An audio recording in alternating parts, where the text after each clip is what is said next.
ကိုယ်စေတနာလေးတွေဖြူရှင်တန်ရှင်းနေအောင်ကိုယ်ကံတွေမြင့်နေအောင်ကံတွေအစဉ်အတန်းရှိအောင်မေတ္တာထားရမယ်တတ်တော်အားလုံးရဲ့ပုံမှာချမ်းသာစေခြင်းနဲ့ကောင်းစေခြင်းနဲ့စိတ်ကလေးကိုမေတ္တာလို့ခေါ်တာမေတ္တာကို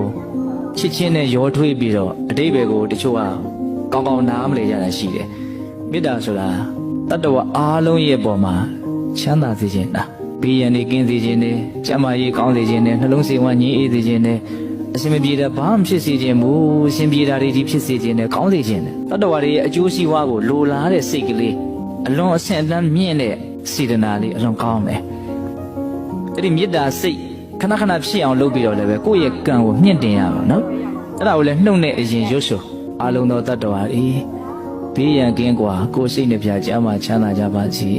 ဒါလို့ဆိုရင်ရပြီ